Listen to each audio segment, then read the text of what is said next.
ఆదికాండము 18వ అధ్యాయము. మరియు మమ్రే దగ్గరనున్న సింధూర వనములో అబ్రాహాము ఎండవేళ గుడారపు ద్వారమందు కూర్చుని ఉన్నప్పుడు యెహోవా అతనికి కనబడెను. అతడు కన్నులెత్తి చూచినప్పుడు 3 మనుష్యులు అతని ఎదుట నిలువబడి యుండిరి.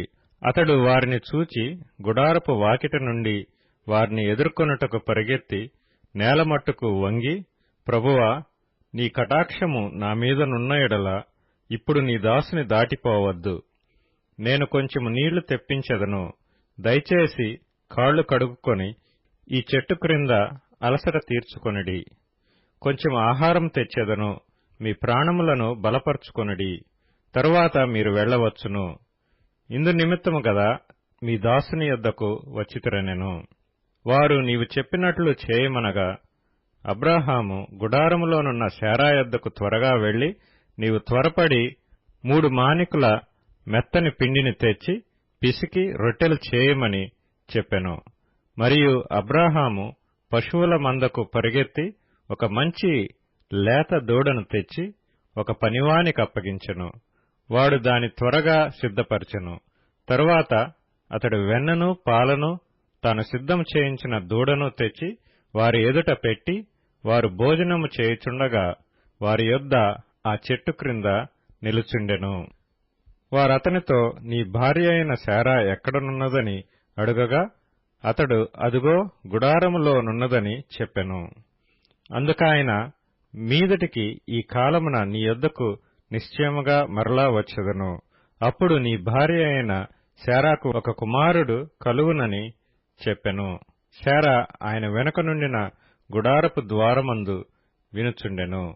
అబ్రాహామును శారాయును బహుకాలము గడిచిన వృద్ధులై యుండిరి.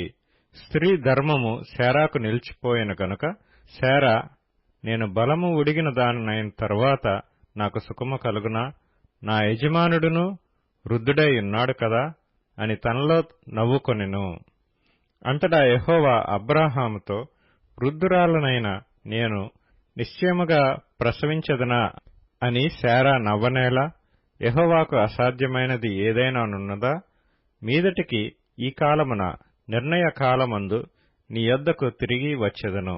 అప్పుడు శారాకు కుమారుడు కలుగుననెను. శారా భయపడి, నేను నవ్వలేదని చెప్పగా ఆయన, అవును, నీవు నవ్వితివనెను.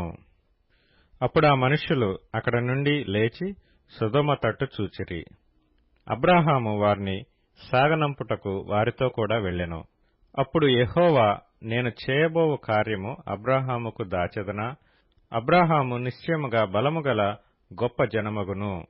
అతని మూలముగా భూమిలోని సమస్త జనములను ఆశీర్వదించబడును. ఎట్లనగా యెహోవా అబ్రాహామును గూర్చి చెప్పినది అతనికి కలుగచేయునట్లు తన తరువాత తన పిల్లలను తన ఇంటివారును నీతి న్యాయములు జరిగించుచు యెహోవా మార్గమును గైకొనుటకు అతడు వారికాజ్ఞాపించున్నట్లు నేను అతనిని ఎరిగియున్నానెను. మరియు యెహోవా సొదొమ గొమొర్రాలను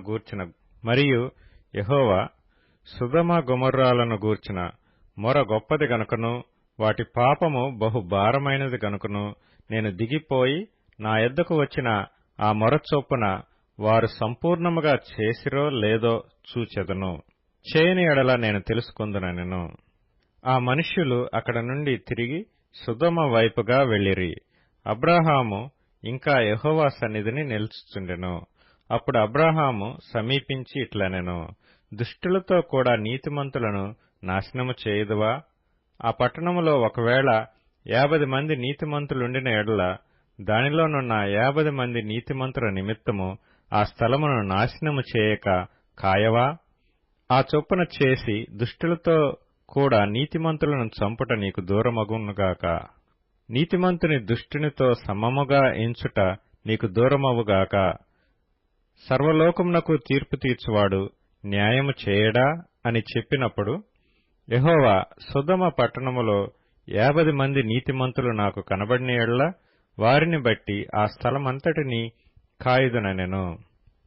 అందుకు అబ్రాహాము, ఇదిగో ధూళియు బూడిదయు నైన నేను ప్రభువుతో మాట్లాడ తెగించుచున్నాను. 50 మంది నీతిమంతులలో ఒకవేళ 5 తక్కువైతే 5 తక్కువైనందున ఆ పట్టణమంతయు నాశనము చేయదువా అని మరలా అడిగెను. అందుకాయన, అక్కడ 45 నాకు కనబడిన యెడల నాశనము చేయననెను.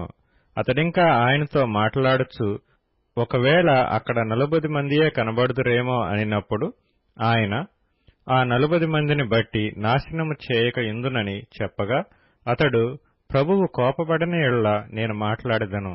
ఒకవేళ అక్కడ 30 మందియే కనబడుదురేమో అనినప్పుడు ఆయన, అక్కడ 30 మంది నాకు కనబడిన యెడల నాశనము చేయననెను. అందుకతడు, ఇదిగో ప్రభువుతో మాట్లాడ తెగించితిని. ఒకవేళ అక్కడ 20 మంది కనబడుదురేమో అనినప్పుడు ఆయన, ఆ 20 మందిని బట్టి నాశనము చేయకుందుననగా, అతడు, ప్రభువు కోపపడని యెడల నేనింకొక మారే మాట్లాడెదను. ఒకవేళ అక్కడ 10 మంది కనబడుదురేమో అనినప్పుడు ఆయన, ఆ 10 మందిని బట్టి నాశనము చేయక యుందుననెను. యెహోవా అబ్రాహాముతో మాట్లాడుట చాలించి వెళ్లిపోయెను.